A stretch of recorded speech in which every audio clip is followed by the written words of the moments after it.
there and welcome back to another Dragon Prince video. And we're getting closer and closer to an eventual release date for the next season, and from what we've seen lately, it seems like it's going to be coming sometime during July. I don't think we actually have a concrete release window just yet, but it will be coming soon. Man, July's actually shaping up to have a lot of content. But yeah, Dragon Prince, that's what we're going to be focusing on today. And I'll be honest, wasn't a massive fan of the last season. It wasn't awful, but from my point of view, it was rather undercooked. The writing wasn't really all that great, and a lot of creative decisions and payoffs to storylines that had been building in the seasons prior were less than inspiring. But that being said, it'll take more than one poor season to make me drop a show that I've enjoyed for so long. And so, when they started dropping some new screenshots for our first look at the upcoming season, suddenly my hype levels started to build once again. I'm excited to see where the story goes. And I'm quite hopeful that the quality of the writing's going to return to what it was, and that the latest season, that was just an aberration. Because yeah, it would be pretty sad to see this show go the way of so many others and have a really incredible and concise, well-written opening saga, and then fall away and descend into the dark realms of poor creative choices and cringeworthy dialogue. But yeah, like I said,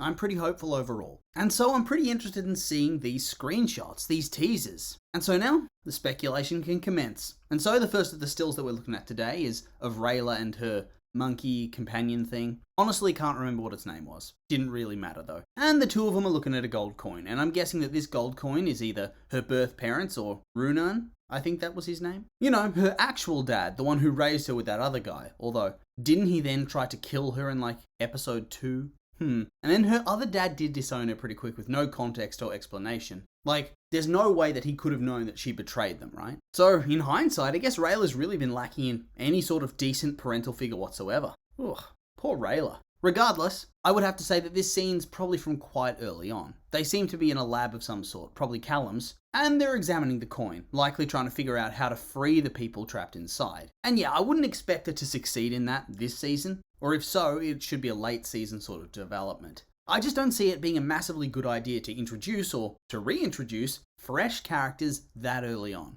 Because realistically, our other characters and storylines need a lot more time to develop before all that happens, before you add a new element to the mix. And Rayla really does have a bunch of other relevant storylines, such as her and Callum, that need to take a bit of focus at some point as well, because it's pretty clear that that storyline, at least to me, was not ideal in the most recent outing. Needs some work. And so we move on to image number 2. Callum and Ezran and Bait looking up at someone tall, wearing a big overcoat. And since it looks like they're standing on the deck of a ship, you'd have to assume it's going to be the pirate dude from like season 2. The one with the 2 eye patches who was a bit of a joke character. And considering this book is going to be titled Ocean, he pretty much feels like he's going to be a character to get them from point A to point B. From the mainland to either an island of some sort or somewhere in the ocean where they can do some magical deep sea diving to get where they're going. If I had to pick though, I'd say magical deep sea diving sounds way more fun. Underwater stuff always has the potential to be quite interesting and fresh. You know, they can create environments and worlds that really stand out and feel unique. Now obviously nothing's set in stone, and I could also see them just having a generic island be our action zone like the forest area was last season, but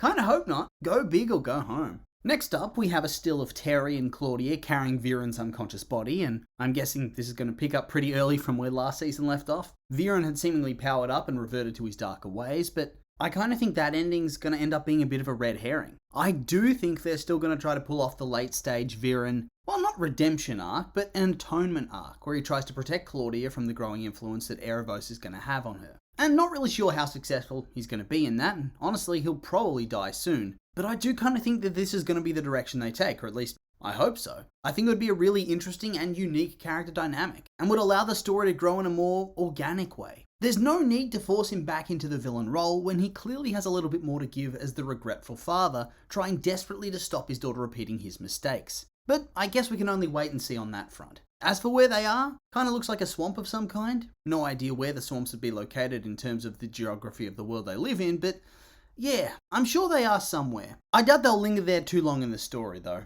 Unless it turns out that this is like a coastal swamp, in which case I guess this could also be a final destination, and the next place on their Erebos hunt is going to end up being around here somewhere. I hope not. Swamps are kind of boring. Next up we have, I think her name's Janai, the Sun Elf Queen, presenting Amaya with a sword. And now I know it's Amaya because, well, I feel like you only attach a flower to a sword that you're gifting somebody if you want to show them that you love them or have affection for them. I don't think you'd give flowers to your generic captain of the guard, so yeah, Either she's naming her as her champion, or she's seeing off Amaya, who's going to reunite with her nephews. And this is a sort of parting gift until they can come back together again. Because, well, yeah, it's not like it's a good idea for a ruler to just up and leave her kingdom and go globe-trotting on a quest. Is it? Is it, Ezran? You listening, mate?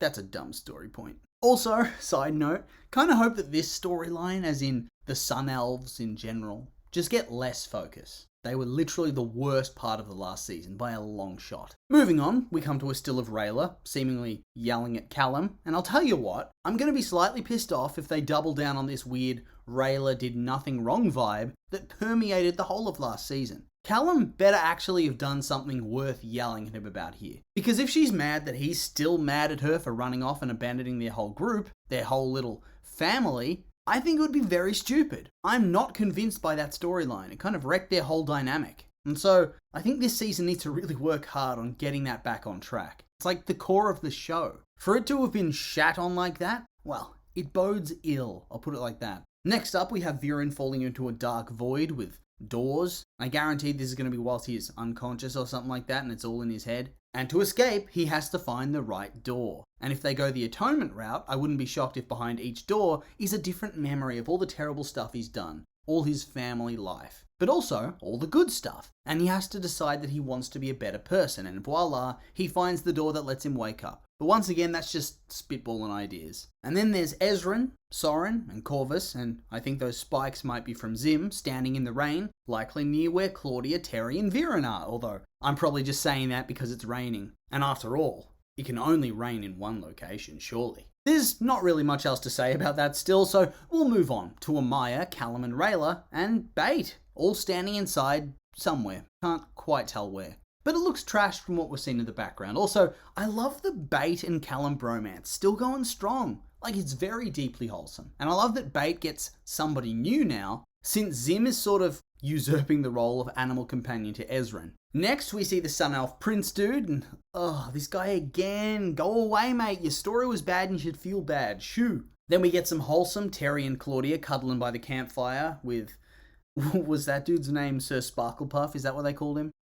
Anyway, I'm kind of worried here. I feel like Claudia is clearly on a downward spiral into villainy type storyline, so I'm not really seeing sunshine and rainbows in the future for these two characters. I fear for Terry's health, honestly. I doubt they'll kill him off this quick, but I feel like he's gonna go through some shit, all in the name of trying to be a supportive boyfriend. We then have another still of Callum, Bait, the monkey, and some other person reading literally all the books, just all the books. Also, who does shit like that? Come on. When you finish a book, close it and stack it. How do you let your library turn into this? But then again, when I was a teenager, I literally had to craft stepping stones to get through all the muck on my floor. So, maybe it's not so unrealistic. Callum, the true teenager.